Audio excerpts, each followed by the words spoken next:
தமிழ்ல நல்ல படங்களே வர்றது இல்லையான்னு கேட்டுட்டு இருக்க தமிழ் மக்களே, இந்த படம் உங்களுக்காக தான். பைரி. தமிழ் சினிமால புறா பந்தயத்தை ஒரு பார்ட் ஆஃப் த சீனா நிறைய படங்கள்ல பாத்திருப்போம். பட் அதே ஒரு முழு கதையா எடுத்து கொஞ்சம் கூட போர் அடிக்காம நமக்கு பிரசன்ட் பண்ணிருக்காங்க இந்த படத்துல. பைரி அப்படின்னா அந்த புறாக்களை அடிச்சு சாப்பிடக்கூடிய அதோட பெரிய எதிரியான அந்த பருந்து வகை பறவையை சொல்லுவாங்க. அதை தான் இந்த படத்தோட பேரா வச்சிருக்காங்க. இந்த படத்தை பத்தி சொல்லணும்னா இது நாகர்கோவில் சுற்று வட்டாரத்துல எடுக்கப்பட்டது. சோ அங்க வாழ்ற மக்களோட வாழ்க்கை முறை, அவங்க பேசுற ஸ்லாங் எல்லாத்தையுமே அவ்வளவு ரியலிஸ்டிக்கா காமிச்சிருப்பாங்க, யதார்த்தமான ஸ்கிரீன் பிளேயோட. நம்ம தமிழ் பாரம்பரியத்துல ஒன்னான வில்லு பாட்டு கான்செப்ட்ல இந்த படத்தோட நரேஷனை கொண்டு போனது எனக்கு பர்சனலா ரொம்பவே பிடிச்சிருந்தது. படத்துல நிறைய புதுமுகங்கள் இருந்தாலும் எல்லாருமே அவங்களோட ரோல சூப்பரா பண்ணியிருந்தாங்க, டைரக்டர் உட்பட. எஸ், இந்த படத்தோட டைரக்டர் ஜான் லேடி அவர்களும் படத்துல ஒரு சூப்பரான ரோல் பண்ணிருக்கிறாரு. சோ இந்த புறா பந்தயத்துல நடக்கக்கூடிய போட்டி, பொறாமை, வஞ்சகம் இது எல்லாத்தையும் கலந்து ஒரு விறுவிறுப்பான ஸ்கிரீன் பிளேயோட ஒரு சூப்பரான படமா இந்த படத்தை நமக்கு கொடுத்திருக்காங்க.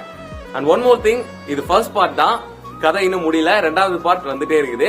சோ ஓவராலா பைரி ஒரு நல்ல படம். அமேசான்